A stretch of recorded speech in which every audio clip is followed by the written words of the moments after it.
Bueno, ahora sí, buenas noches con todos, bienvenidos, muchísimas gracias por estar aquí. Como ustedes saben, es el viernes del movimiento Integrando Nuestras Diferencias y hoy tenemos el gustísimo de la participación de nuestra queridísima Susi Alba, que forma parte de esta comunidad y nos honra con su participación y de verdad agradecemos mucho, Susi, tu participación hoy. Quiero presentarles a Susi para quien no la conozca, ¿verdad? Susi es trabajadora social, ella se formó en Colombia, en la Corporación Universitaria del Caribe. También tiene un magíster en gestión social empresarial, con especialización en gestión de desarrollo humano y bienestar social en la Universidad Externado de Colombia. Tiene también estudios de género en la Universidad Nacional de Colombia, ahí lo pueden ver. Tiene especialización en la resolución de análisis, gestión y resolución de conflictos socioambientales de la Universidad Católica del Perú. Porque Susi es colombiana, pero vive en Perú. Certificado de los estándares del Global Reporting Initiative, auditora social norma SA 8000, y también, por supuesto, colega nuestra en el PM4R Master Professional Project. Y Susi hoy nos tiene un tema súper interesante, ¿verdad? Porque se llama la travesía, y realmente ha sido una travesía entre los derechos del hombre y los derechos humanos, porque para quizás, seguramente muchos de ustedes saben, pero mucha gente no conoce, ¿verdad? Que los derechos del hombre y del ciudadano eran del hombre y del ciudadano. Es decir, las mujeres no estábamos incluidas cuando se hicieron esa declaración de derechos, y ha sido toda una travesía que hoy Susi nos va a contar respecto a cómo ha desembocado en lo que hoy son derechos humanos y cómo eso impacta en la construcción del desarrollo, en las políticas públicas, en la inclusión, en la forma como trabajamos en nuestras instituciones. Entonces, hoy de verdad que es un tema súper interesante y nada, Susi, estamos todo oídos, te damos la bienvenida y muchísimas gracias nuevamente por tu participación. Ay, listo, gracias, Yoa. Bueno, es un gusto poder compartir con ustedes. Ya en varias oportunidades hemos tenido la oportunidad de compartir en grupos más pequeños o, bueno, aprendiendo de muchos de ustedes, y en esta oportunidad vamos a aprender acá o a recordar quizás cosas que de pronto ya las hemos, sin duda las hemos escuchado, las hemos compartido, pero hoy vamos a hacer, como decía yo, a recorrer un poquito esta ruta. Bueno, quise colocar estas tres imágenes porque cuando escuchamos la palabra travesía o cuando nos preparamos nosotros, cada una para un viaje, para corto, largo, en la playa, en el campo, digamos que nos acondicionamos primero, ¿verdad? Para, depende del lugar para donde vamos. Entonces, si es para la playa, bueno, no, el vestido de baño, las respectivas gafas de sol, listo, el bloqueador, en fin. O el bronceador en este momento es justo y necesario porque, Dios mío, parecemos un papel. Pero si vamos a una montaña, entonces también tenemos que mirar cuál es el clima, el tipo de terreno, por dónde vamos a caminar para de esa manera estar preparados. Yo colocaba estas tres imágenes. Uno, por ejemplo, a mí me gusta hacer trekking y en una ocasión, como al año de estar aquí en Perú, me fui a Choquequirao de trekking. Bueno, yo pregunté todo, ¿no? Bien intensa, pregunté cuál es el clima, Yo compré todo lo que podía comprar, me equipé con lo que me podía equipar. Obviamente no me imaginé que era tan duro, pero al final llegué, respectivamente, a mi trekking 4 días, vuelta a nada, mejor dicho, pero bueno, pero con el corazón alegre porque había llegado y porque había logrado ese objetivo. Pero para eso yo me preparé, hice todo, digamos, como una de las imágenes que vemos ahí casi, con mis zapatos especiales, con mis bastones, con de todo. Pero en una ocasión, yo recuerdo, estaba en la universidad, y yo bien despachada en mi casa un día y llegaron mis amigos y me dijeron, oye, vamos. Yo no pregunté para dónde, ni a qué, nada. Ok, listo, vamos. Oye, yo me fui. Tenía un short, unas sandalias y una blusita. Para de contar, no tenía plata, no tenía celular, nada. Y cuando yo vi que íbamos como agarrando como zona rural, yo dije, oye, ¿para dónde vamos? Y me dice, no, vamos por una finca, que me invitaron a un sancocho. O sea, un sancocho es una comida tradicional, bueno, de por allá de mi región, es una sopa deliciosa, en fin. Y yo dije, qué chévere, ok. Llegué a un lugar, cuando yo veo, no miro nada alrededor, y me dicen, no, es que el carro llega hasta acá, porque ya luego la vereda donde vamos, nos tenemos que ir caminando desde acá. Ok. Sí. Ahí como que yo dije, bueno, como que yo para qué vine si, ¿cómo voy a ir caminando? O sea, no puedo ni con estas sandalias. Bueno, para no alargar mucho el cuento, regresé con una sola sandalia porque cruzando un arroyo, una se me la llevó la corriente. Todavía tengo cicatrices en mis piernas de cuanto alambre, animal, planta pasó por ahí. Y con una insolación que me tocó ir al médico. ¿Ya?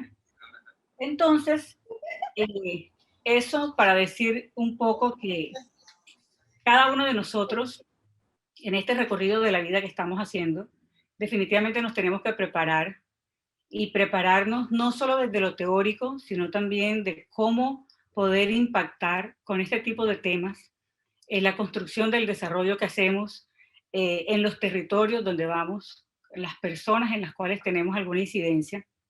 Y esa imagen del niño como limpiando su bota de pronto porque se le fue o agua o una piedra o algo que incomoda, es lo que permanentemente nosotros tenemos que hacer. Limpiar como esos equipos que hemos ido preparando a lo largo de la vida, porque quizá esos equipos se desgastan, tenemos que renovar. Entonces, esta oportunidad con el tema y esta travesía de los derechos del hombre hasta los derechos humanos, pasando al final con un enfoque diferencial que vamos a poder observar, definitivamente nos dice que tenemos que limpiar muchas veces el equipo, cambiarlo, renovarlo y sobre todo, pero nunca perder la ruta y nunca perder el camino y nunca dejar de lado lo que nos hemos propuesto hacer en la vida. Entonces, eso como para compartirles una experiencia muy personal, pero ilustra un poco.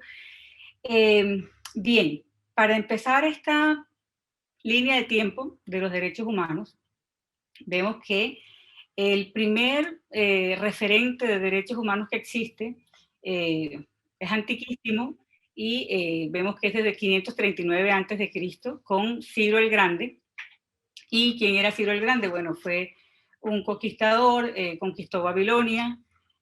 Cuando él hizo eso, la actitud que él tomó posterior fue lo que hoy día le permite ser un referente en el tema de derechos humanos, porque al llegar a conquistar a todo, obviamente, se dieron batallas y tuvo que intervenir de una manera militar, ¿no? Pero la actitud de él posterior fue lo que le da ese reconocimiento. ¿Cuál fue su actitud? Él dice, bueno, listo, ya conquistamos, ya liberamos, ya conquistamos, perdón, entonces los esclavos...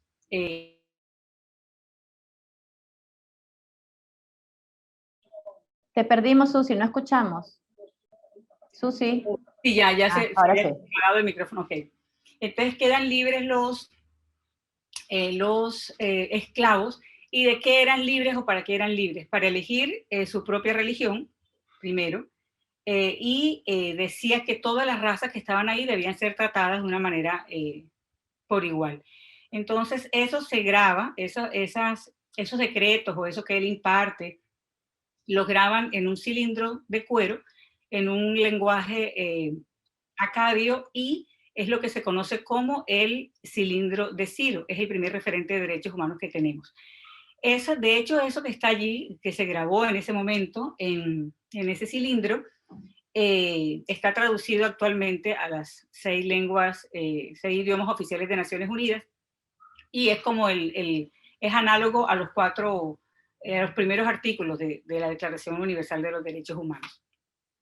Entonces, recordemos esta fecha, va a ser importante después cuando miremos una secuencia al final, pero desde 539 estos esclavos fueron libres y pudieron elegir, ¿ya? 539 antes de Cristo. Entonces aquí vemos una línea de tiempo seguida de eso.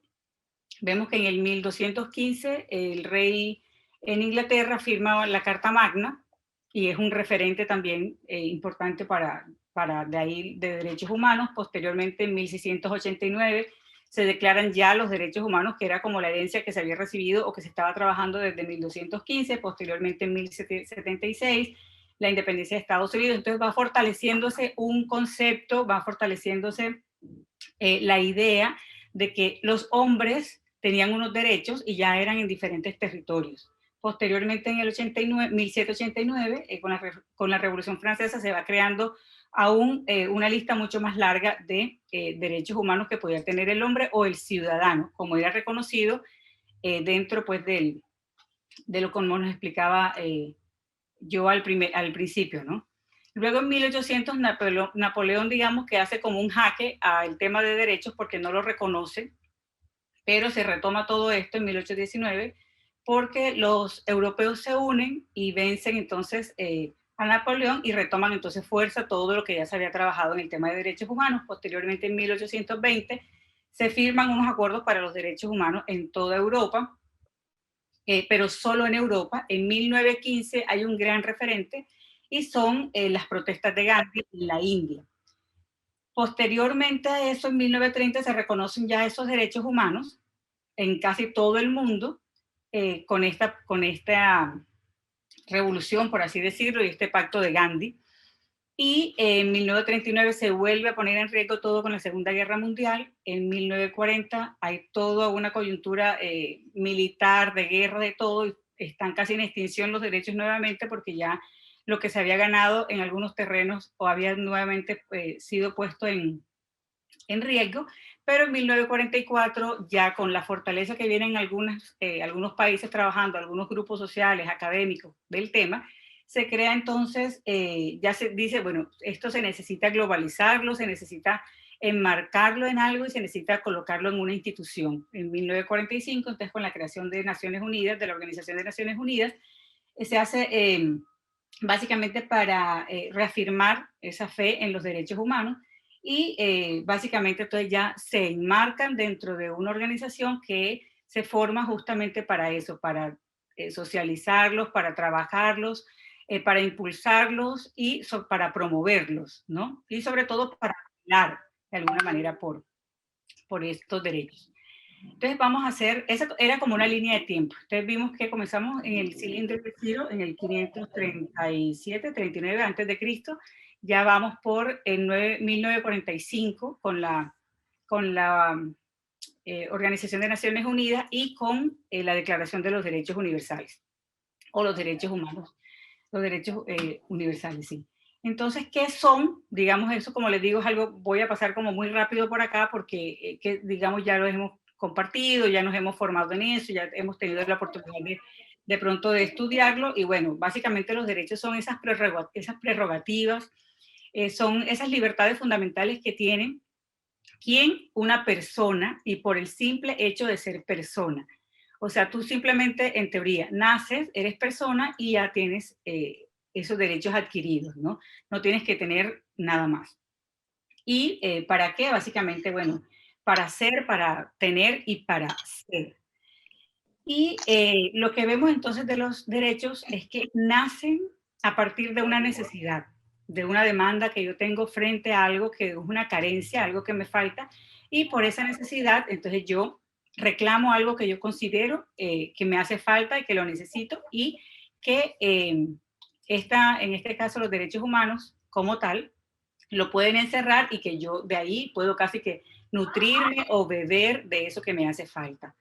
¿Para qué son? Pues para protección, básicamente, a las personas ante posibles abusos de los estados, para garantizar relaciones de respeto entre personas y estados, pero también para mejorar la calidad de vida, para vivir en armonía con el medio y para ser felices.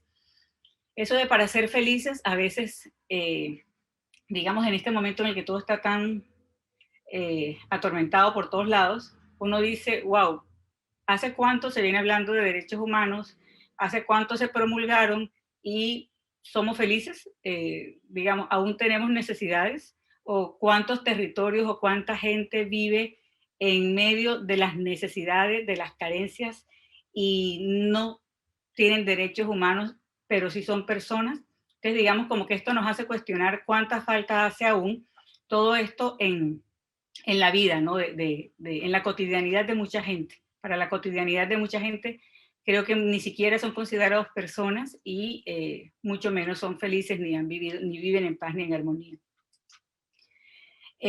Hay entonces tres grandes grupos cuando ya, como les decía, con la consolidación de la ONU y el trabajo que ellos empiezan a hacer para el tema de derechos humanos, se van como articulando y empiezan a hacer esos tres grandes grupos, un grupo de derechos civiles y políticos, un grupo de derechos económicos, sociales y culturales, y un grupo de los derechos de los pueblos. Como que en ese gran marco, en esos tres, se enmarca todo lo que actualmente se conoce como derechos humanos. Y en medio de esos tres se enmarca lo que hemos conocido como derechos humanos. Aquí vamos a hacer quizá un poco como una pequeña ruptura. ¿Y por qué? Porque los derechos humanos, si bien nacieron en el marco de la universalidad y de considerarse que debían todas las personas del mundo tenerlos por el solo hecho de ser personas, aquí nos damos cuenta, hasta aquí nos damos cuenta, que los derechos humanos vienen siendo concebidos y trabajados en clave masculina, ¿ya? Uno, pues comenzando porque primero, como les decía, eran los derechos durante la historia y todavía hay personas que hablan de los derechos del hombre, ¿verdad? Y no se hizo o no se venía, quizá, obviamente sí se estaba trabajando por parte de unos grupos, ya fueran grupos, organizaciones sociales, liderazgos feministas, académicos, en fin, venían trabajando y venían ya obviamente sintiendo que no estoy del todo representada en el marco de unos derechos cuando no puedo aún decidir o cuando aún no puedo participar de un escenario público o cuando aún puedo estar, pero de manera muy calladita, te oyes más bonita, ¿verdad? Entonces, eso ya empieza a sentirse y ya empiezan entonces unos grupos a hacer. Se empieza a ¿qué? A identificar que existe una inequidad o una desigualdad hacia las mujeres y que esos derechos que muchas mujeres en ese momento ya estaban sintiendo que no estaban siendo reconocidos, no hacían parte de la agenda de Naciones Unidas aún, ¿ya?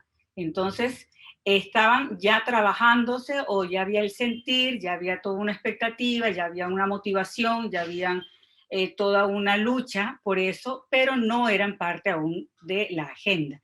Entonces, esas necesidades propias y diferenciadas de la mujer definitivamente no estaban siendo consideradas.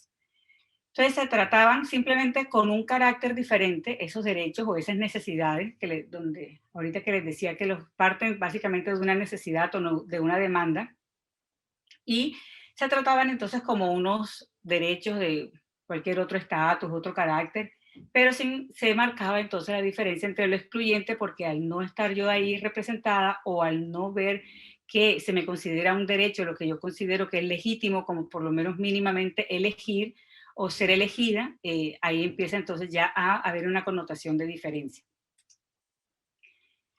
Esta imagen, la primera vez que la vi hace mucho tiempo, me impactó muchísimo, porque es la primera mujer que corrió la maratón en Boston, la maratón de Boston.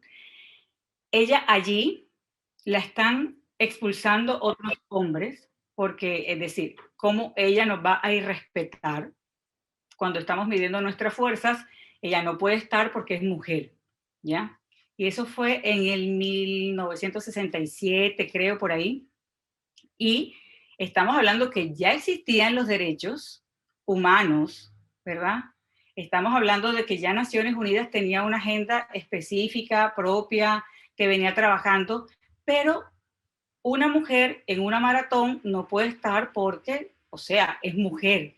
No era por nada más, era porque era mujer, no podía estar allí y entonces los demás lo empiezan a sacar. Ella logra terminar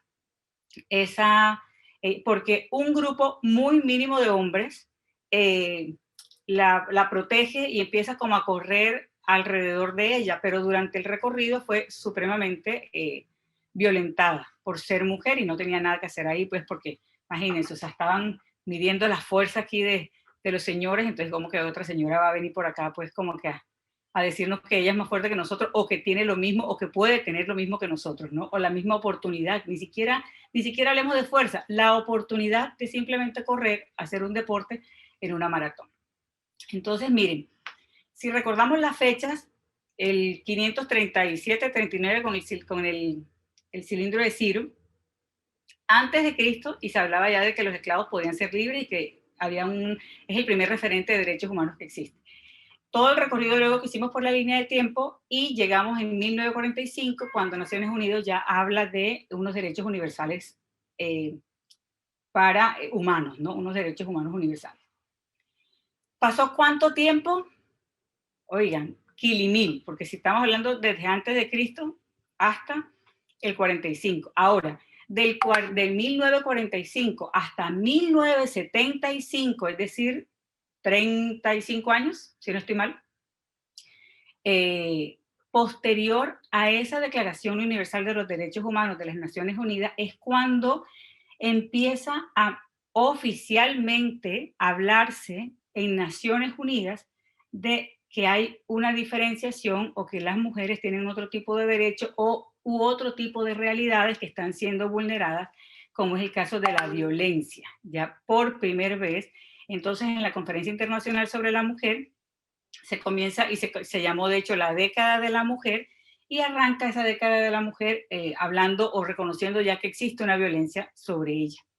Y luego en el 79, también en una Asamblea General de Naciones Unidas, se aprueba la Convención para Eliminación de todas las formas de discriminación contra la mujer. Miren que es, listo, lo ponemos en agenda, sabemos que pasa algo y el tiempo va corriendo y ahora se dice que, bueno, es decir, ya debe haber algo para eliminar esa violencia o tratar esa diferenciación que creemos que existe entre un género y otro. En el 1985 se da la tercera Conferencia Mundial sobre la Mujer y allí Naciones Unidas aprueba una estrategia para el adelanto de la mujer hasta el 2000. ¿Sí? O sea, ya ahí se hablaba del 2000, que era como que mucha gente incluso recuerdo que decía que en el 2000 se iba a acabar el mundo. Yo creo que, bueno, el 2000 era el límite de muchas cosas y entonces dijeron, bueno, listo, esta agenda vamos a ponerla hasta el 2000. Y es una agenda donde se habla de la violencia, donde por lo menos se oficializa y donde por lo menos se menciona de una manera diferente y donde se considera que definitivamente existen unas diferencias. En el 1993 es cuando por primera vez se escucha el testimonio de unas mujeres en el Tribunal Internacional sobre Violación de los Derechos Humanos de las mujeres. O sea, allí se habla ya del tema específicamente y se relatan los abusos que estas mujeres han sufrido y se pone obviamente en agenda y se pone ya en boga otro tema y una realidad distinta que tiene que ser, además de atendida, diferenciada y asumida de manera diferente. En diciembre de ese mismo año se aprueba la declaración entonces en Naciones Unidas sobre la eliminación de la violencia contra la mujer. Entonces se reconoce ya en ese momento que hay es alarmante la situación que está ocurriendo en el tema específico de violencia contra la mujer y se empiezan a crear una serie de herramientas, formas, decretos, acercamientos con autoridades de otros países, con gobiernos, para poner en marcha un proceso mucho más claro que elimine o por lo menos que se considere qué hacer para poder eliminar esa violencia.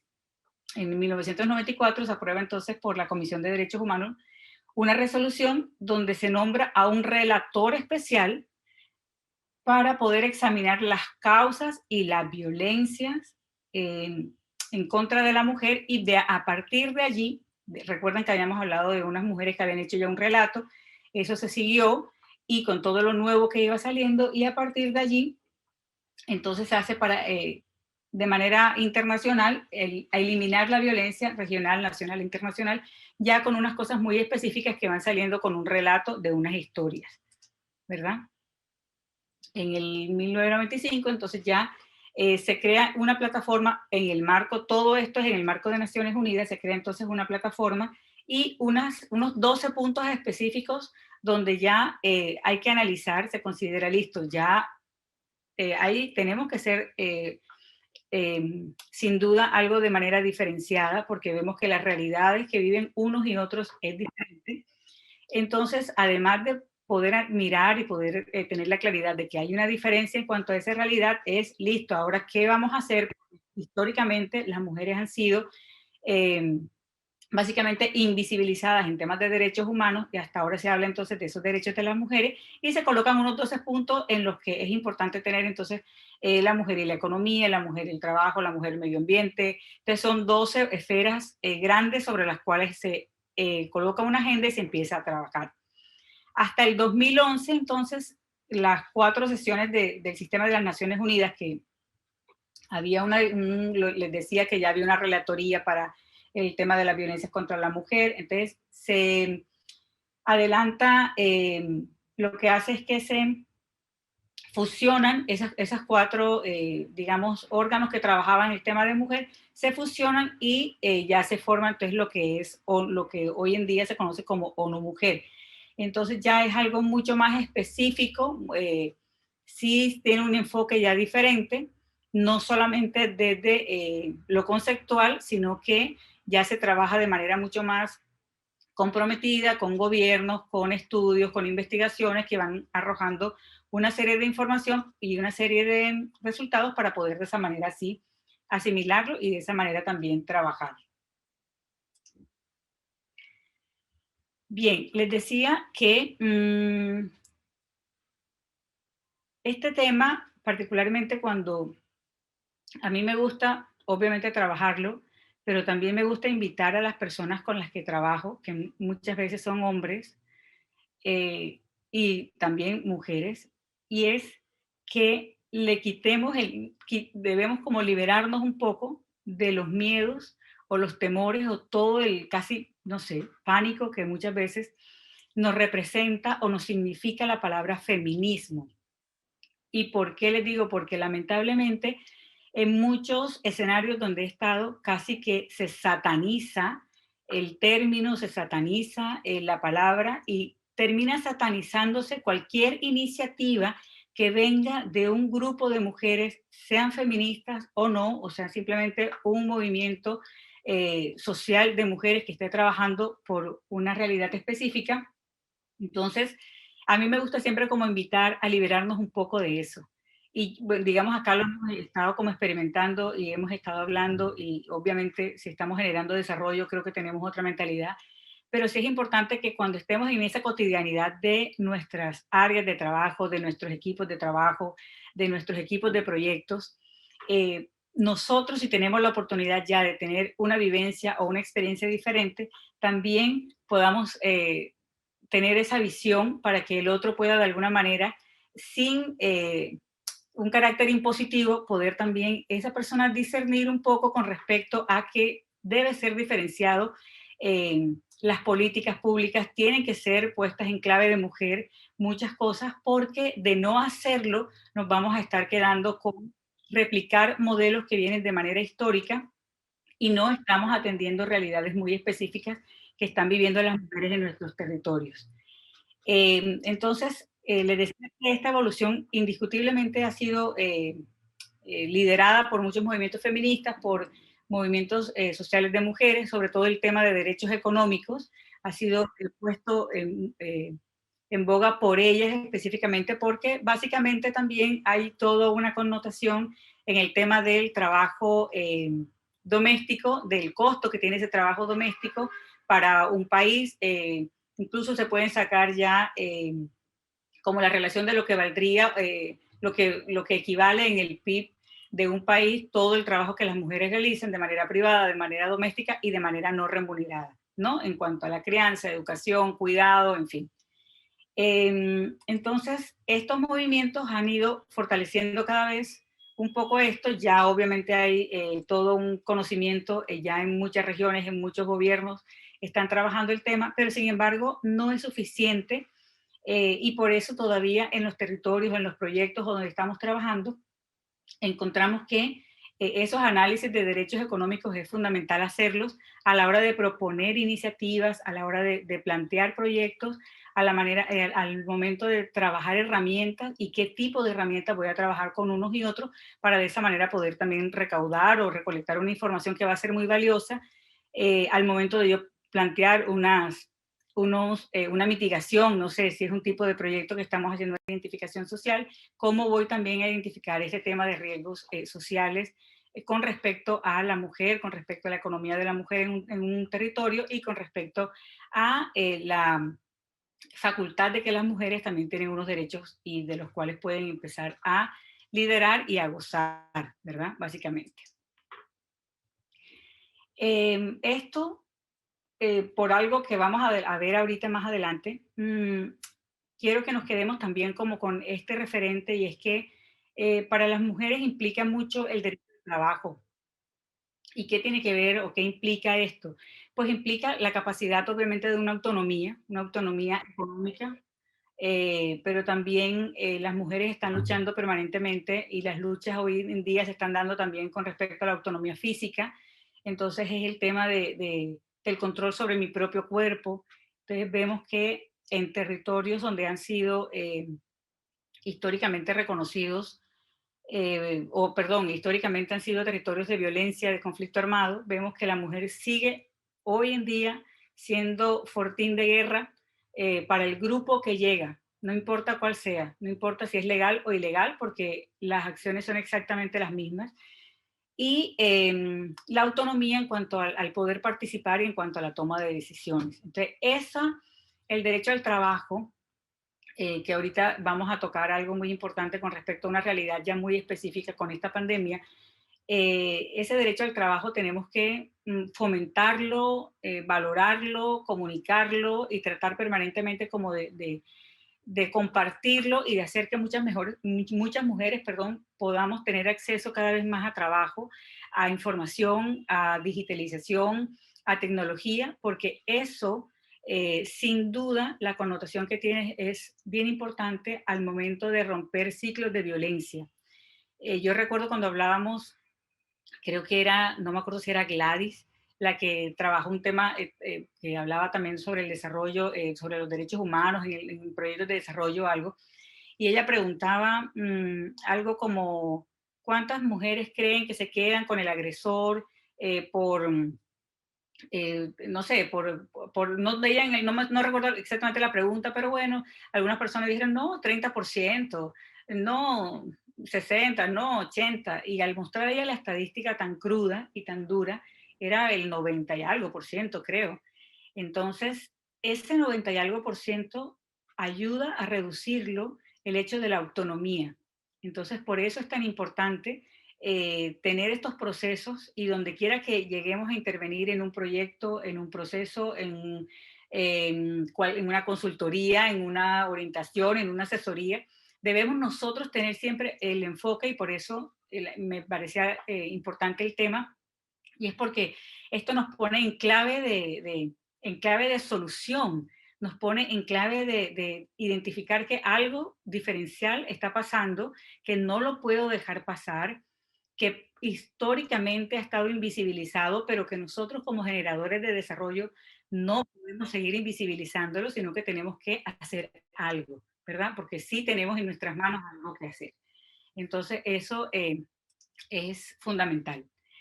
Esta crudeza de estas cifras que vamos a ver ahora eh, entristecen, o por lo menos a mí me entristece muchísimo, aunque obviamente me retan también, pero obviamente no dejan de afectar. Y esto es un informe que sacó recientemente la CEPAL con algo específico ya de la pandemia.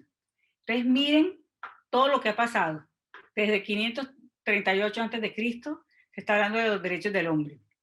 Llegamos en un recorrido donde también se hablaba solo de derechos del hombre, donde la agenda en agenda de Naciones Unidas aún no aparecía de manera diferencial el tema del trabajo de los derechos de la mujer. Y ahora vemos que en la pandemia se generó un retroceso de más de una década en los niveles de participación laboral de las mujeres en la región. Entonces, si veíamos ahorita la anterior, el slide, decía que el hecho de que la mujer pueda tener acceso al trabajo, al derecho al trabajo, le da autonomía y que esas autonomías permiten salir de experiencias de violencia, ¿ya? Esas autonomías le dan a ellas facultades para salir de eso. Si vemos que hemos retrocedido más de una década y que, por ejemplo, vemos que la tasa de participación laboral de la mujer se situó en un 46% en el 2020 y la de los hombres en un 69%, versus en el 2019, cuando las mujeres ya iban en un 52% de participación laboral y los hombres, obviamente, bueno, superior en un 73.6%. Entonces miramos esta realidad y esto lo que nos muestra un estudio donde hay unos datos y donde tiene un registro específico, pero sabemos que esto es mucho más crudo porque existe todo un subregistro en nuestra región que no está colocado en ningún lado. Entonces esto, si iríamos a algo supremamente estricto y riguroso del uno por uno, estaríamos dándonos cuenta que la cifra, según y sin duda, va a ser mucho más alta. La tasa de desocupación de las mujeres llegó al 12% en el año anterior. Y los porcentajes se llevan en un 22.2% si se suma la misma tasa en el 2019. En el 2020 se registró una contundente salida de la fuerza laboral, o sea, la palabra me aterra, pero una contundente salida de la fuerza laboral. ¿Y por qué?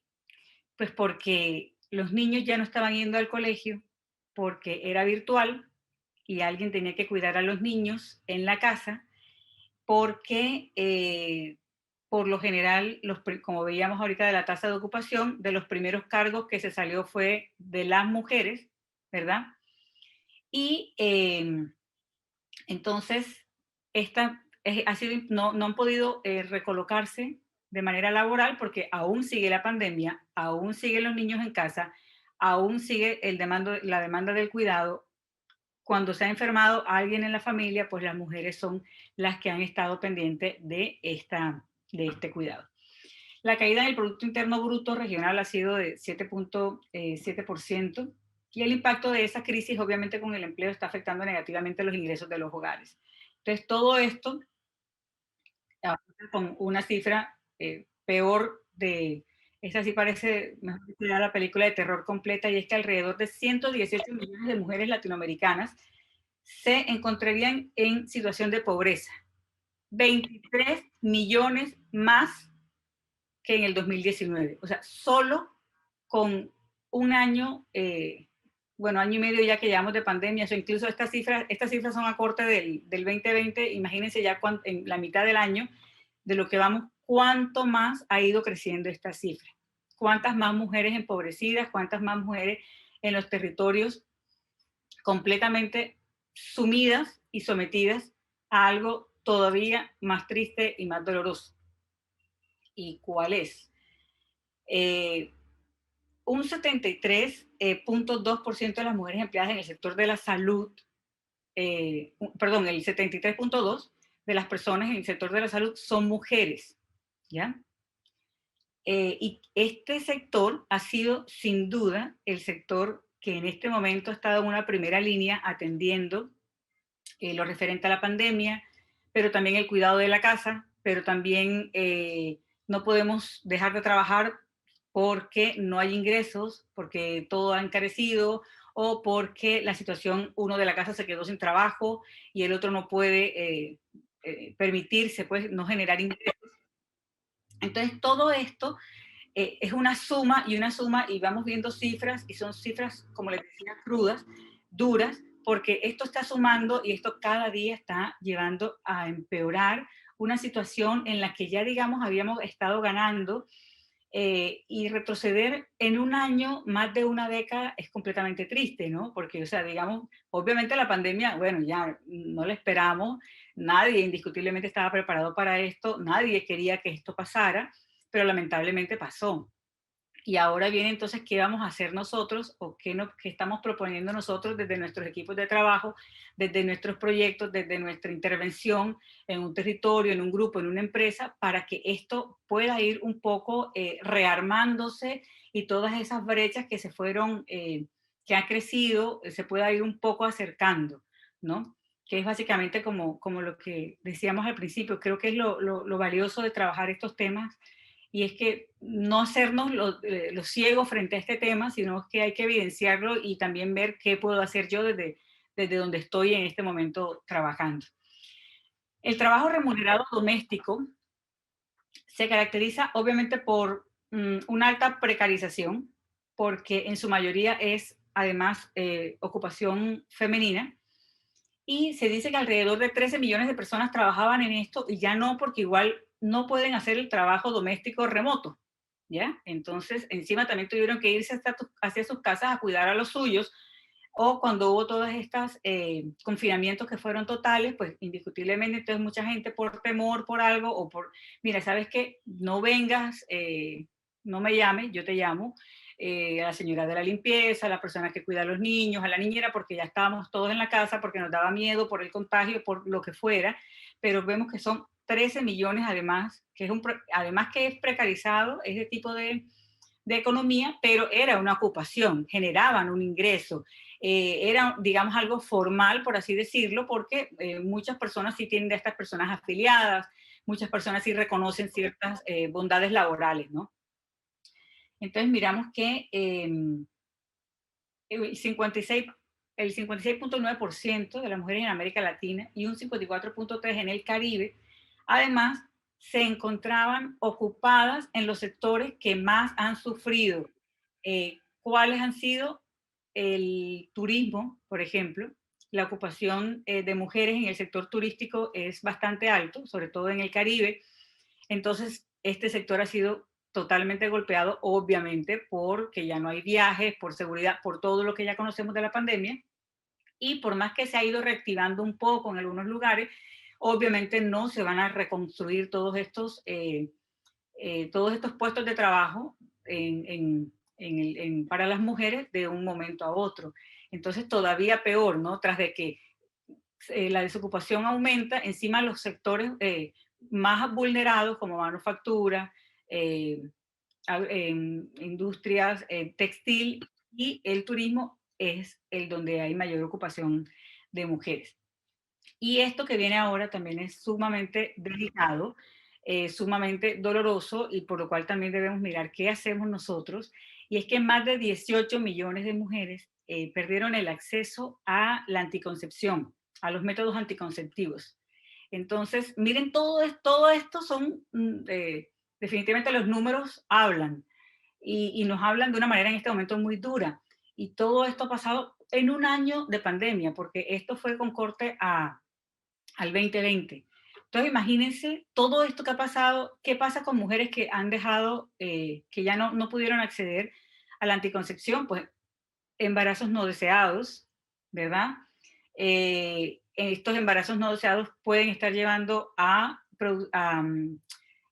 la práctica de abortos de manera clandestina, y esto pone en riesgo entonces la vida de la mujer. Entonces vemos que es la suma de la suma de la suma de la suma, y no es como me gusta siempre decirlo, porque a veces en estos también encuentra uno como la gente que dice, no, pero bueno, no, pues pobrecita la víctima, no, pues que, o sea, bueno, lloremos, sí, lloremos, o sea, y no es porque no es mentira, o sea, los números están hablando, las cifras están hablando, y están hablando de una manera muy dura, pero entonces nosotros tenemos que hacer algo, sin duda tenemos que hacer algo, y lo tenemos que hacer desde donde estamos, y de donde podemos hacer, y de donde estamos día a día trabajando. Ahora, todavía peor, a la suma de lo que ya existía, de lo que ya hemos visto hasta ahora, el impacto no solo en cuanto a los derechos del trabajo de la mujer, todo lo que se ha crecido en cuanto a la brecha, en cuanto a la inequidad, sino que antes de la pandemia del COVID ya se consideraba como pandemia la violencia contra la mujer. Y ahora resulta que las medidas de confinamiento que se han hecho por la atención de la pandemia han agudizado de una manera muy, muy fuerte la violencia contra la mujer y las niñas. ¿Por qué? Pues porque están en la casa con el violento, con quien las violenta, con el perpetrador.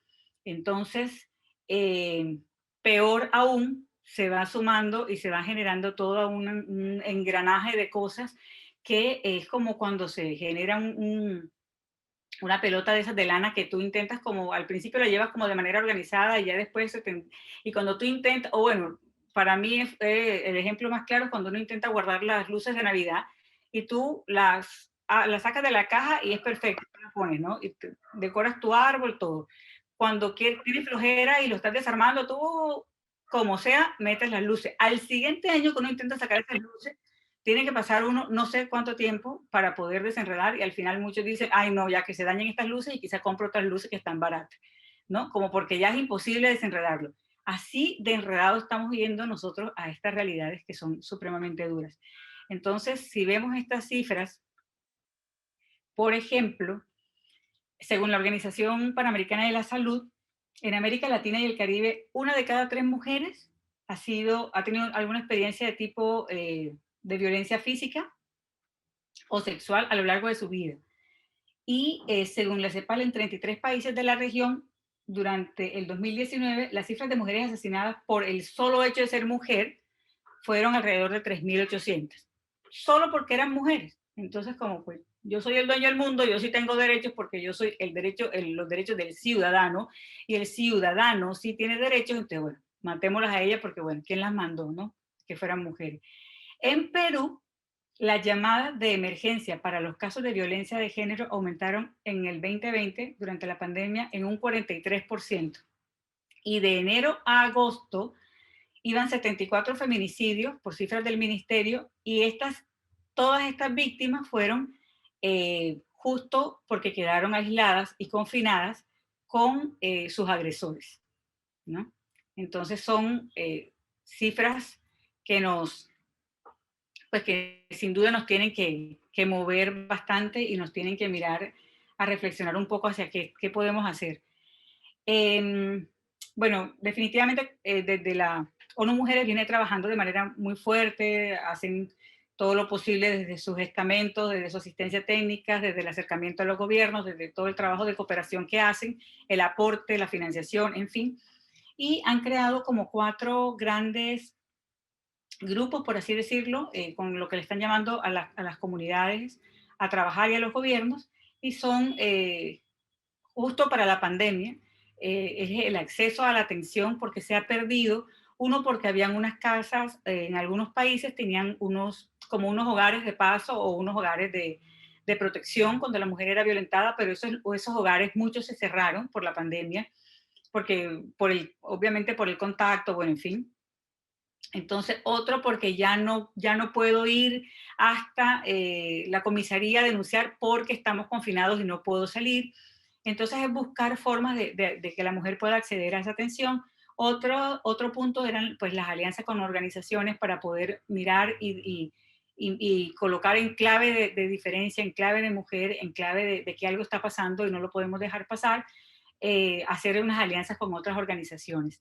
La cero tolerancia, definitivamente, de todos estos tipos de violencia y la de invertir en prevención.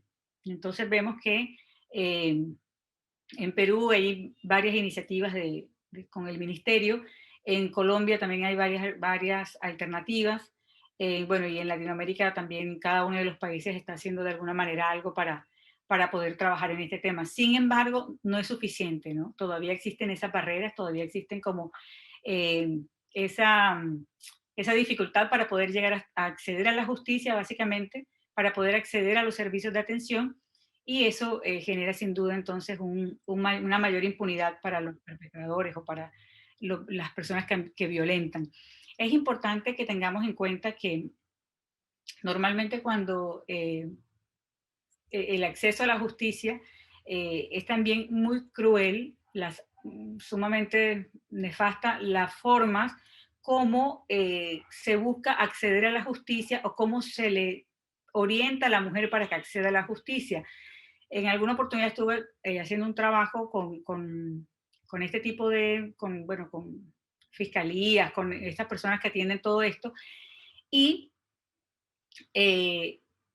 cuando las personas colocan, cuando la mujer coloca una denuncia en una comisaría, resulta que ella le entregan un papel, digamos, bueno, un memorando, bueno, una citación, en ese lugar donde yo estaba se llamaba citación, y se la entregan a la mujer que fue a denunciar al señor X, y le dice, ve, entrégale y dile que venga a tal día, a tal hora, a una conciliación. A ver, ¿qué puede pasar? Obviamente, pues si acaso llegara la mujer a la conciliación, porque la mata. O sea, oye, me fuiste a denunciar, o sea, ¿en qué cabeza cabe que eso es una forma de acceder o de prevenir o de cuidar? Pues no, entonces el problema es que no existen unas medidas de cuidado para este tipo de situaciones, no existen unas estrategias de cuidado, y obviamente lo que hace es que la impunidad, la mujer por temor ni siquiera entrega la citación porque sabe que la va a matar, o sea, mínimo. Entonces queda impune. Entonces todos estos casos y todas estas denuncias quedan allí por el temor, obviamente, y pues, por el procedimiento que es pésimo. Según la CEPAL también, si vemos esto, las cifras de feminicidios, más de 7.300 fueron asesinadas por su pareja entre el 2018 y el 2019, ¿verdad? Pero ahora, por la pandemia, definitivamente quedó mucho más evidenciada la falta de protección que hay de los gobiernos frente a la mujer en situación de violencia. Entonces, cuando se trabaja un proyecto, ustedes que trabajan varios proyectos y en temas proyectos de desarrollo, algunos que son auspiciados por, bueno, por el BID o por cualquier otra cooperación o ¿cómo se llama? O un organismo unilateral, ya obviamente existen la obligatoriedad de cumplir con ciertas normas para poder hacer los desembolsos o para poder financiar, ¿ya? Ya hay unas políticas muy claras frente a eso. Es importante, y muchos de pronto en Colombia, en Perú, que han sido como mis experiencias, vemos que de pronto los gobiernos locales, gobiernos regionales, aún no asumen o no se unen a este tipo de iniciativas o a este tipo de políticas para trabajar en sus proyectos o en lo que estén interviniendo. Entonces, para nosotros es muy importante y debe ser casi que prioridad poder llevar, si bien no, porque muchas veces se requieren, no sé, que la firma del convenio para tal cosa, para aplicar tal política o algo, y ustedes, algunos que son funcionarios públicos lo saben, es un tema de burocracia, es un tema de muchas cosas por hacer, pero eso no implica que no lo hagamos en las actividades diarias que hacemos. Hace poco estuve conociendo un caso aquí en Lima de una empresa grande, y de hecho la persona se acerca como para una orientación, para mirar cómo maneja su empresa eso, una persona del área de recursos humanos, porque tienen una política de firmados pues con ya adscritos a la norma que hay en el país, tienen una política donde dice pues que cero acoso, cero violencia, cero discriminación en el trabajo, En el papel está todo perfecto. Pero hay un caso que ha sonado muchísimo, y es que la chica lo denuncia a una de las personas de esa empresa, que fue su jefe, por acoso. Pues la empresa lo único que ha hecho todo el tiempo es invisibilizar esa problemática, asciende al tipo, a ella no la sacan, pero sin embargo no la sacaron porque se dieron cuenta que ya eso ya ella lo había escalado al ministerio y a otras entidades, pero de hecho sí la intentaron sacar. O sea, cuando la intentan sacar porque le dicen la típica cita de un viernes a las 5 de la tarde, y ahora pues los despidos son también los viernes a las 5 de la tarde, pero de manera virtual, Entonces le dicen, no, mira, hay un recorte, entonces dice, ok, listo, pero el proceso no va a parar porque ya esto está en las manos de tales entidades. Y ahí le dicen, no, no, entonces mejor, si el proceso va a seguir, mejor quédate con nosotros porque te queremos apoyar, te queremos todo. Pero en realidad toda la empresa, hombres, mujeres, todo, lo que han hecho es invisibilizar, le han quitado funciones a la persona, le han quitado a la chica, obviamente, a él no, porque como le digo, lo ascendieron. Entonces, todo ese tipo de cosas que ocurren no son teorías, no son ficción, o sea, están pasando en nuestras narices, están pasando en nuestra cara. Entonces, ¿cuáles son nuestros aportes, por pequeños que sean, pero son gigantes al momento de poder ayudar, de poder orientar, de poder decir, oye, sí existe una salida, sí existe esto, existe una norma, pero además de eso, es para ponernos en clave de diferencia cuando estamos en un lugar y tenemos que hacer la lectura de quiénes están ahí y si participan o no participan y por qué no participan. Entonces, diciendo esa cifra, con las cifras que venía anteriormente, porque les coloqué como ese ejemplo, solo en Honduras, eh, hasta el agosto del 2020, según el Centro de Derechos de la Mujer, se registraron 163 muertes violentas de mujeres. Y esto específicamente el caso es que 94 de esos casos ocurrieron en el horario del toque de queda, ¿ya? Que se había asignado para la pandemia. Entonces vemos que si bien la pandemia nos ha puesto en evidencia en muchísimas cosas en nuestros países, que tenemos unos sistemas de salud terribles, que tenemos unos sistemas de programas sociales inexistentes, que tenemos solamente como que en el papel cosas muy bonitas, pero que al momento de que había que hacer todo el engranaje y que esto funcionara, nada funcionó. Encima porque obviamente nos vimos abocados a atender una pandemia que estaba poniendo en riesgo a toda la humanidad, no vimos en clave diferencial estas situaciones que podían pasar. Entonces, por eso es como mi insistencia de que nunca dejemos de ver en clave de diferencia, en clave de que qué pasa si yo en un confinamiento, o sea, nadie lo pensó en el momento, no se hizo nada, no se activaron hogares de paso, no se activaron otro tipo de estrategias porque era una situación que si la pensábamos nos íbamos a dar cuenta o se iba a evitar, ¿no? Este tipo de situaciones. Entonces, bueno, acá son como unas palabras y unos pensamientos que hablan algunas mujeres que precisamente desde las iniciativas de ONU Mujeres están trabajando y me gustaron como mucho algunas de estas frases y se las quería compartir. Y es, una dice, por ejemplo, Libertad Zavala, de México, dice, tengo una oportunidad única de poder tener voz y voto en muchos consejos consultivos donde se toman decisiones que impactan positiva o negativamente la vida de las personas.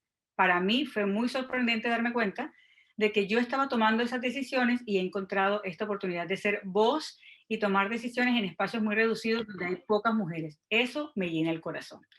Entonces, incluso esto me recordaba mucho como la experiencia que nos contaba en alguna oportunidad Charito cuando nos contaba su experiencia, ¿no? Profesional, cómo ha tocado labrarse para ella camino porque era una mujer, era en un gremio bastante masculino. También recuerdo cuando nos hablaba Romy, como ingeniera civil, todo el tema que ha tenido que pasar como mujer y todo lo que le ha tocado pero son mujeres que hoy en día tienen voz, ¿verdad? Y cada vez quizás están teniendo más mujeres voz, pero resulta que no son la regla, son la excepción. Y por eso tenemos que trabajar más porque esto sea la regla. No va a ser de la noche a la mañana indiscutiblemente, pero sí podemos hacer una diferencia. Otra, Juana Facundo dice, nuestras voces están siendo escuchadas. Dalila Bolaños dice, ahora más que nunca es muy importante que las mujeres participen en la toma de decisiones y de modo que reivindiquemos nuestros derechos y tengamos las mismas oportunidades que los hombres. Beatriz Argimón dice, en mi militancia por los derechos de las mujeres, a mí nunca me van a ver hacer discursos que fomenten el odio, tampoco voy a permitir que avancen los negacionistas o los que quieren que retrocedamos en nuestros derechos. Entonces es lo que les decía, que muchas veces satanizamos simplemente mujeres feministas, no, la tragedia. Entonces ahora lo más bonito que se dice son feminazis, en fin, porque es como la forma de desvirtuar, de deslegitimar, de subvalorar, de quitarle el peso a algo que, porque no, simplemente porque no quiero reconocerlo, básicamente de que el otro es diferente, de que el otro actúa de manera diferente, pero que el otro necesita de algo diferente para poder ejercer sus derechos. Andrea Muñoz dice, alcanzar la igualdad de género implica un cambio cultural de comportamientos que aún como sociedad tenemos muy instaurados y normalizadas algunas conductas. María Leonice dice, las mujeres tienen que ser parte de todos los procesos de toma de decisiones, especialmente en los territorios. En esta parte yo les quería compartir como unas experiencias que he tenido. Bueno, yo he estado trabajando en temas con entidades de cooperación internacional. Estuve trabajando 5 años con Médicos Sin Fronteras y estuvimos obviamente en zonas de conflicto, en zonas muy difíciles, en zonas donde entraba un grupo legal, es decir, el ejército del país, pero como estaban ahí las mujeres, entonces, y esas mujeres seguro que habían ayudado a un grupo ilegal, entonces pues violémosla, ¿no? Pero a la semana siguiente entraba un grupo paramilitar en la zona y decía, ok, entonces violémosla. Entonces ya estaban siendo violadas varias veces, pero luego llegaba un grupo guerrillero y decía, ustedes son colaboradores del gobierno o son colaboradores de los paramilitares, entonces violémoslas. Entonces, los territorios no pueden ser olvidados y no pueden ser desconocidos, y cuando hablo de territorio, no necesariamente tiene que ser que las personas que están acá quizás trabajen en campo, pero sin duda, en algún momento creo que les ha tocado trabajar en campo, pero para mí es fundamental hacer mención del apoyo que debemos siempre tener de los equipos de campo. Y por eso la importancia de trabajar en clave de mujer, en clave de diferencia, con los equipos que están en el territorio. ¿Por qué? Cuando yo hice mi tesis de maestría, yo la hice justo, ya yo estaba trabajando, ya no estaba trabajando con cooperación internacional, ya estaba trabajando en la industria de hidrocarburos, y yo la hice en los programas de gestión social de las empresas del Caribe, de las empresas operadoras de hidrocarburos en el Caribe colombiano, versus las necesidades de las comunidades donde operaban estas empresas. Entonces, ¿qué encontré? Encontré una distancia abismal entre lo que se proponía desde la capital, en este caso Bogotá, en esos programas de gestión social, hasta las necesidades reales de la comunidad o de las poblaciones. Entonces encontré que habían empresas que no quiere decir que eran empresas malas o empresas que no invertían, eran empresas que invertían muchísimo dinero en programas de inversión social, en programas de responsabilidad social, de sostenibilidad, como le llamemos. Pero eran, en muchos casos, eran propuestas que estaban desde la centralidad, desde el escritorio, desde mi visión sesgada, pero resulta que en esa investigación, en varias oportunidades, yo fui a los territorios, yo citaba las reuniones para trabajar con grupos focales, y yo citaba las reuniones en espacios masculinos, precisamente para mirar esta realidad. Entonces yo la citaba en espacios, bueno, aquí en esta comunidad donde se reúnen, no, siempre nos reunimos en la gallera. Ok, reunámonos en la gallera. ¿Llegaban mujeres? No, no llegaban mujeres. ¿Ya? Entonces hay que ir, bueno, listo, no llegan mujeres, ¿por qué no llegan mujeres? Posterior a eso, cuando había mujeres en algunos escenarios, entonces participaban, no participaban, se quedaban calladas. Entonces, poder ver esto en los territorios te hace a ti decir, bueno, ¿qué está pasando? Pues claro, las mujeres no pueden participar, las mujeres no salen al espacio público, las mujeres no van al espacio donde están los hombres, porque solamente tienen que estar en los espacios privados, en los espacios que están siendo resguardados y que están siendo forever, donde ellas pueden estar, que es su casa, ¿verdad? Entonces, estos programas, lo que nos permitió también darnos cuenta fue que teníamos que hacer conversar la realidad y las necesidades propias de unas comunidades o de unas ciudades o de unos territorios específicos a su alrededor, buscaríamos en vano que se apliquen en todo el mundo. Entonces, recordemos que cuando inicié les hablaba de que la universalidad de los derechos humanos no tiene sentido si en mi universo yo no puedo ejercer esos derechos como mujer. En mi cotidianidad yo no puedo ejercer esos derechos como mujer, ¿ya? Entonces, bueno, era lo que le quería compartir ahorita. Voy a dejar de compartir la pantalla para poder ver si de pronto alguien ha hecho alguna pregunta o algo. Buenísimo, Susi, ¿verdad? Muchísimas gracias. Wow, no sé, no sé ustedes, pero a mí cada vez que hacemos estas presentaciones me mueve, no sé, me mueve el alma, ¿no? Porque son cifras, son realidades de gente que está muy cerca, o sea, gente mujeres que viven la violencia a diario, quizás uno que tiene el privilegio de no hacerlo, pero me quedo con eso que dijiste al final, Susi, de Eleanor Roosevelt, ¿no? Si no podemos cambiar esos espacios en el que es de nuestra cotidianidad, en el todos los días, que es el mundo de cada uno, no podemos explorarnos el mundo, ¿no? De verdad, muchísimas gracias, Susi. Me quedo con esas palabras y abrimos la posibilidad de que hagan las preguntas necesarias, ¿no? ¿Quieren hacer preguntas o nos hemos quedado todos con la boca abierta? Aterrados. Aterrados con esas cifras, Dios mío santo, encima retroceso. Ya veníamos atrasadas, imagínense más retroceso. A ver, ¿quién quiere preguntar? Yo, Ricardo. Sí, hola, compañero Giovanna y ahora la compañera, Sí. ¿cómo se llama? La que expuso. Sí. Excelente esta presentación.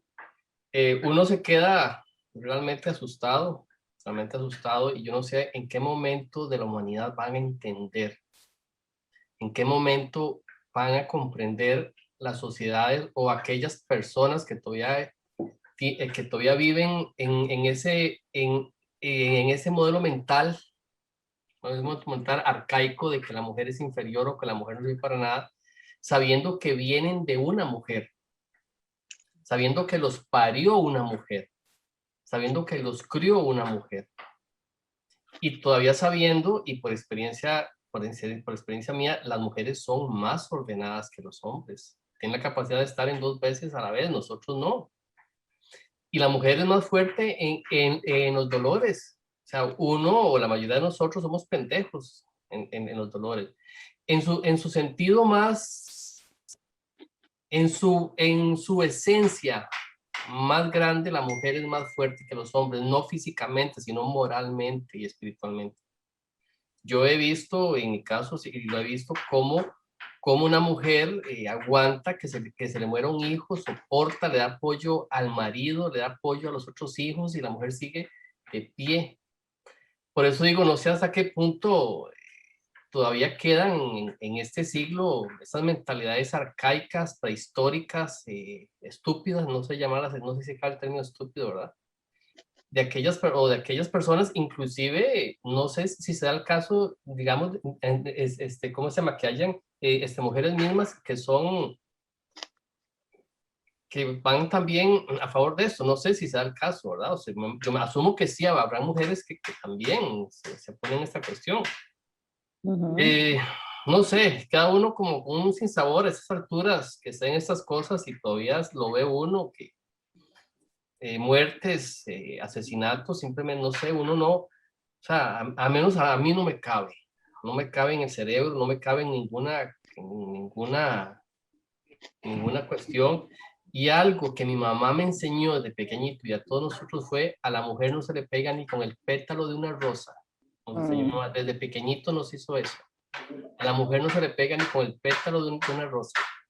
Entonces, son como lo críen a uno, como se dice aquí, al chancho como lo críen, ¿verdad? Lamentablemente. Entonces, eso era básicamente, o sea, que cada uno, esa mentalidad. Gracias, Ricardo. ¿Verdad?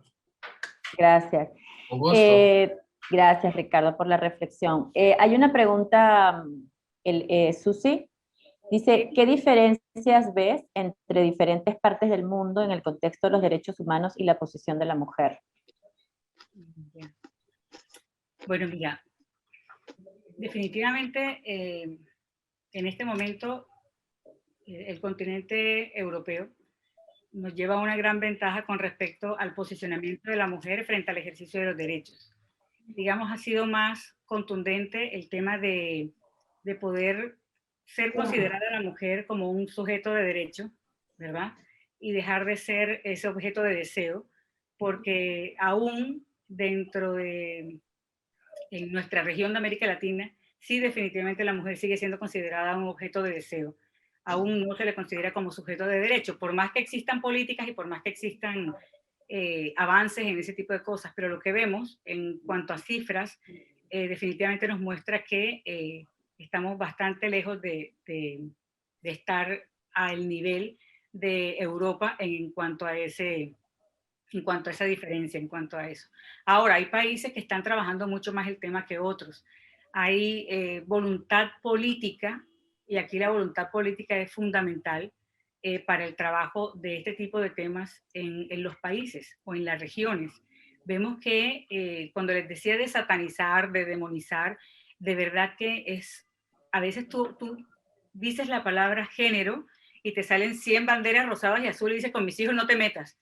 Pero oye, hay que poner en evidencia que existe una situación diferencial, que existen unos derechos diferenciales, que existe una realidad, que si no la ponemos, y yo no estoy metiéndome con tus hijos, yo no estoy homosexualizando a nadie, pero son realidades que tenemos que siempre tener claras. Entonces, lamentablemente en Latinoamérica estamos bastante atrasados a pesar de todos los esfuerzos que hacen, pero también depende mucho de la voluntad política, porque hay gobernantes que han llegado y que tienen un enfoque diferente y esos gobernantes en sus planes, en sus programas de gobierno, en sus planes de desarrollo, cuando ya llegan a asumir cargos, sí trabajan este tipo de temas. Entonces, es una mezcla de voluntad política, de tener una apertura frente al tema y definitivamente nuestra región estamos bastante atrasados en el tema. Gracias, Susi. ¿Alguna otra pregunta?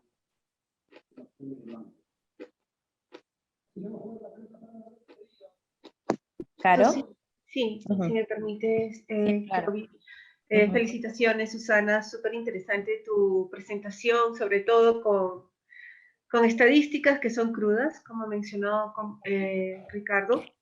Quería saber si tienes algunos alcances sobre la mujer rural, especialmente en países de Latinoamérica, que veo que tienes experiencia, y cómo esta limitación a los servicios públicos también influye en las condiciones de la mujer en la ruralidad, especialmente porque, al menos en Perú, la mujer trabaja en el campo, pero a quien le pagan es a veces, en algunas localidades, solo al hombre. La pareja de la señora es quien recibe el dinero y no es ella, por un tema ya cultural y demás. ¿Tienes alguna experiencia con estos tipos de espacios que son complejos por muchos factores? Si lo urbano es complejo, la ruralidad también tiene una complejidad particular. Si es que puedes compartir con nosotros. Gracias, Caro. Mira, el tema de la ruralidad, si estas cifras que hemos visto son crudas y duras, las cifras para la ruralidad, por lo general, se consideran que son 10 veces lo que estamos hablando de esta situación. He tenido la experiencia de estar trabajando con mujeres rurales y era uno de los ejemplos que colocaba, que para mí fue impresionante llegar a una comunidad y cuando se hizo la convocatoria no llegó una sola mujer, no, ni una sola. Entonces yo dije, oye, ¿dónde están las mujeres de este pueblo? ¿Y por qué no vienen y trabajemos juntas? Y sale una persona, un señor, y dijo, no, es que no, las mujeres acá no participan en ese tipo de reuniones porque ellas no deciden. Los únicos que decidimos somos nosotros y por eso nosotros venimos a la reunión. Entonces, de hecho, eso era un trabajo que hacíamos con USAID y por eso, incluso por evidenciar ese tipo de situaciones, luego empezamos a hacer un trabajo para trabajar el tema de liderazgo de mujeres en esa región, para incidencia política incluso y para temas de veedurías ciudadanas y demás.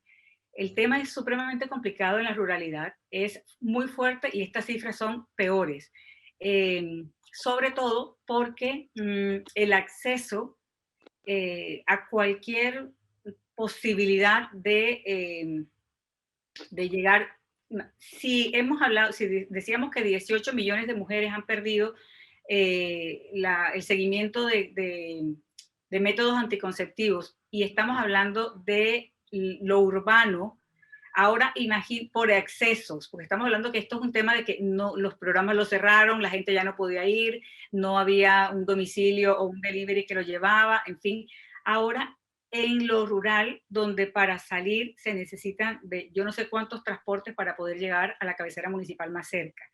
Entonces, sí es mucho más fuerte y el acceso es peor. Ahora, y son cifras mucho más invisibilizadas, porque precisamente no hay un registro para algunos de estos casos, no existe un registro muy fuerte porque el temor a la denuncia es mayor, ¿ya? Porque estoy más lejos de pedir auxilio porque estoy de pronto en una vereda, en una finca, en una casa rural, en una zona donde solamente vivo con mi agresor, entonces pues no voy ¿cómo se llama? De aquí a que, si acá en la ciudad me entregan una citación para que yo se la lleve al señor, ahora imagínate salir ya, justificarle a la pareja o al agresor, salir de la ruralidad, que tengo que demorar cuánto tiempo para llegar a poner una denuncia, pues mejor me evito el tema porque no voy a poder salir, o no me permiten salir, no me permiten tener la libertad para hacerlo. Entonces es todavía mucho más crudo el tema en la ruralidad. Gracias. Tengo una pregunta aquí de César, pero Jimena, ¿habías levantado la mano? Jimena Gamboa. Sí, buenas noches. Hola, Jimena. ¿Cómo están? Buenas noches y muchas gracias antes que nada por la ponencia. En verdad, me quedo muy impactada con la frase que decimos muchas veces. Mencionaba que podemos en papel establecer normas, políticas de Estado y todo que suena muy bonito en papel, ¿no? Pero justamente viene la reflexión de que de repente no son las más indicadas para disminuir la brecha o poder anularla totalmente, ¿no? En ese sentido, entonces, ¿qué estrategias se podrían aplicar para poder ciertamente cerciorarnos que cada cosa que se ha escrito o que estemos planteando de repente desde un punto de responsabilidad social, por ejemplo, en una empresa, en verdad disminuya la brecha que tiene un país, ¿no? Esa era mi pregunta. Gracias. Gracias. Mira, justo les hablaba de la intervención en temas por ejemplo, cuando hablaste de responsabilidad social en una empresa, ¿qué puedo hacer o qué puedo hacer yo desde mi cotidianidad, desde mi universo? Si estoy trabajando en una zona, tengo sí o sí que identificar las voces de las personas que están en ese territorio. Tengo que identificar el sentir de esa persona, tengo que saber leer entre líneas lo que está ocurriendo en esa realidad, para poder yo, por la política que estoy creando, o por el plan de gestión social que estoy haciendo, o por el plan de comunicaciones que estoy trabajando desde una empresa, por programas de responsabilidad, para poder trabajar y que eso esté conectado con la realidad que está viviéndose allí, ¿ya? Entonces yo creo que es fundamental definitivamente el acercamiento con los territorios, el reconocimiento y legitimar lo que allí ocurre en la manera que yo le doy, en la manera que lo visualizo. O sea, no hacerme el ciego frente a lo que está ocurriendo. O sea, en nuestras oficinas vemos que hay el acoso, ¿sí? Y vemos que hay el chiste morboso, y vemos que hay el doble sentido, y vemos que hay todo esto en los escenarios más cercanos a nosotros. Pero si nosotros festejamos ese chistecito, si nosotros le ponemos el picante al comentario, estamos legitimando ese comportamiento que violenta a la mujer y que la violenta no te está dando un golpe, pero ojo con lo que estamos escuchando y lo que estamos legitimando del otro. Porque si hay uno en la oficina que es agarradorcito, entonces viene y hola, ¿cómo estás? Pero eso te incomoda, o sea, no, mira, no me toques, o sea, o si yo veo que otra persona le está pasando y esa persona de pronto no lo dice, acercarme a la persona y decir, oye, si te incomoda eso, es bueno que lo digas, es bueno que lo expreses, trata de, o cuando venga esa persona, si es que te incomoda, párate, deja mi puesto de trabajo, o sea, es poder leer todo lo que está a mi alrededor, ya sea en una escala muy pequeña o en una gran escala, y no hacerme la de la vista ciega frente a eso, porque creo que eso ocurre muchísimo y eso nos hace mucho daño, ¿ya? O sea, cuando empezamos nosotras mismas a legitimar ese tipo de conductas, ese tipo de comportamientos, ese tipo de comentarios, nos hace daño a nosotras mismas y esas brechas van a estar siempre creciendo, siempre se van a estar fortaleciendo y no vamos a poder, digamos, atacar o crear políticas o crear, así sea un manual de convivencia, desde un manual muy pequeñito de convivencia que se haga en una oficina hasta una política pública que se haga en un estado, no lo vamos a hacer si es que no ponemos a dialogar todos los sentimientos, todas las realidades y todo lo que está pasando en ese escenario. Gracias, Susi. Aquí tengo una pregunta de César Montes, dice, ¿cómo están los derechos de la mujer en lo que es participación y competencia en deportes? Tengo una amiga que hace 20 años era campeona sudamericana en carrera de velocidad. A esta amiga le gustaba jugar fútbol, pero en esa época aún no estaba programado el fútbol para mujeres. Pero ahora este año he visto muy interesante e importante que hay participación de equipos de Perú en fútbol femenino para jugar nacional e internacionalmente. ¿Cómo está ese derecho de participación femenina en los deportes de otros países? Mira, esa situación es a este nivel. Se hablaba que, no recuerdo exactamente la cifra, pero por ganar el mundial masculino de fútbol, Messi y todas sus estrellas, y no sé, Neymar y lo que sea, por ganar ellos un partido, les daban una cantidad astronómica de dinero. Por ganar el campeonato mundial, queda en el primer lugar, en el segundo lugar o en el tercer lugar. A las mujeres no les dan, creo que era el 1%, no estoy muy segura, de lo que ganan los hombres en el campeonato. Y recuerdo que hubo unas cifras que en algún momento revisé con Colombia en específico, cuando era la liga, no, para la Copa América. Para la Copa América, aún, la Copa América, o no me acuerdo, Copa Libertadores, creo, de hombres y mujeres, algo así, no sé. A uno le daban, no sé, $1 millón por pasar, creo que a cuartos de final o por clasificar. Al de mujeres le daban, no sé, $30,000, ¿sí? O sea, cifras completamente diferenciadas. Eso en cuanto al pago, que hoy en día por lo menos ya pagan, pero ahora vamos a la participación o a la promoción. Las ligas de mujeres, en unos países ni siquiera existen ligas de mujeres, ya algunos algunos equipos de fútbol incluso ya tienen que hacerlo, es porque la Conmebol creo que es la que los obliga en Latinoamérica, para que si eres un club profesional de hombres, tienes que tener el de mujeres, y por eso los están creando, pero esto ni siquiera lo transmiten, o sea, no transmiten ni por televisión ni nada los campeonatos de mujeres en cuanto a la parte deportiva. Entonces, el acceso igual sigue siendo, el acceso en cuanto a oportunidad sigue siendo muy limitado y sigue siendo poco reconocido, porque entonces los hombres son futbolistas profesionales, pero las mujeres tienen que, en su tiempo libre, ir a entrenar, ir a jugar, ir al campeonato, pero tienen que trabajar en otra cosa porque si no, no pueden vivir del deporte. Entonces es importante, la diferenciación es mucha, y sobre todo por el tema de acceso, por el tema de oportunidades y, ojo, porque no sé si han escuchado, pero han salido ahorita una cantidad de denuncias muy, muy fuertes de violencia sexual en este tema deportivo.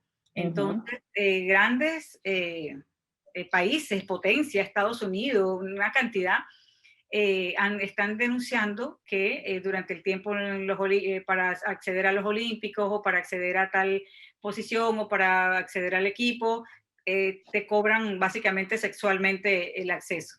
Entonces, también es un tema bastante delicado, que solo hasta hace poco hay algunos equipos y bueno, por direccionamiento creo que de la FIFA y todo esto, que están obligando a denunciar y que tienen mecanismos, por lo menos ya han creado unos mecanismos para que las mujeres puedan denunciar estos casos. Sí, dice Jaico, justo hoy vi un anuncio que van a mostrar fútbol de mujeres en TV Cable, que es un avance, ¿no? O sea que ya seguramente se está incluyendo. Y para terminar, porque ya tenemos que honrar la hora de terminar la sesión, hay una pregunta, la última pregunta de Carolina, dice, ¿cuál es el impacto que se tiene con las políticas de discriminación positiva? Bueno, esto es importante y es importante también que de pronto desde nosotros mismos a veces nos quitemos el cierto estigma. En alguna oportunidad compartí apartamento con una chica que trabajaba en una empresa en nivel corporativo y ella me decía, ay no, qué fastidio, me toca contratar a una mujer para un cargo directivo que hay porque tenemos que cumplir una política. Entonces yo le dije, pero muy chévere. Y me dice, no, es que no hay ninguna preparada, o sea, ninguna de las que está en la empresa está preparada para eso. Yo dije, pero ¿cómo sabes que no está preparada? O sea, ya hiciste la averiguación. No, pero yo sé, no está preparada. Obviamente yo haciendo énfasis en mi tema, bueno, empecé a hablar con ella, pero darle la oportunidad en recursos humanos, por lo menos que verifiquen si es que existe una persona preparada para eso. Oh, sorpresa, a la semana me dijo, oye, ¿sabes qué? Sí, había una chica súper preparadísima y sí, puede llegar al cargo, pero qué fastidio porque es mujer también, entonces, bueno, es que entre mujeres nos damos duro y bueno, en fin. Entonces, este tema, nosotros mismos a veces nos tenemos que quitar como esos estigmas, les decía, porque es importante que se haga, aunque a muchas personas no les guste porque dicen que es que solamente por ser mujeres las nombran o las tienen que contratar, ¿no? Pero sí me parece bien importante que mientras se vuelve ya parte del paisaje, si no es así que se motivan este tipo de participación laboral, va a ser muy difícil que por sí solo ocurra, ¿ya? Entonces, por eso creo yo que es importante hablar pues de esa discriminación positiva y poder apoyar pues para que si son mujeres, pues entonces bueno, hagamos una campaña para que entren a cargos directivos más mujeres o para que entren a cargos directivos más personas con ciertas habilidades especiales también, porque también en todo esto hay, pero creo que es importante porque si no se les da la oportunidad muy difícilmente van a acceder de otra manera. Bien, gracias. Bueno, muchísimas gracias nuevamente, Susi, revelador como siempre estos temas y la idea como siempre tenemos en el movimiento Integrando Nuestras Diferencias es justamente visibilizar porque nosotros tenemos eso, tenemos el compromiso, trabajamos en proyectos de desarrollo, trabajamos en proyectos de todo tipo y como dice Susi, si no tenemos las antenitas, no tenemos la distinción, no tenemos la sensibilización, no pasa pasa como si no existiera y lo que queremos justamente y el objetivo de nosotros es visibilizar todas estas diferencias, ¿no? Y cómo nos vamos integrando entre hombres y mujeres con los mismos derechos. Muchísimas gracias, Susi, por tu participación. Muchísimas gracias a todos por la participación. Vamos a darle un aplauso a Susi, sobre todo porque forma parte de la comunidad. Muchísimas gracias y seguimos invitando a todos los miembros de esta comunidad que sigan participando. La próxima semana tenemos a nuestra Carolina, que también es mujer, que está dentro de la comunidad y esperamos, Carolina, con ansias tu próxima participación. Entonces, muchísimas gracias. Te abrazamos, Susi. Muchas gracias por esto y gracias a todos por la participación. Buenas noches. Buenas noches a todos. Un aplauso para todos. La foto para el foto. Cuídense mucho. La foto de recuerdo. La foto, la foto. Foto, foto, foto.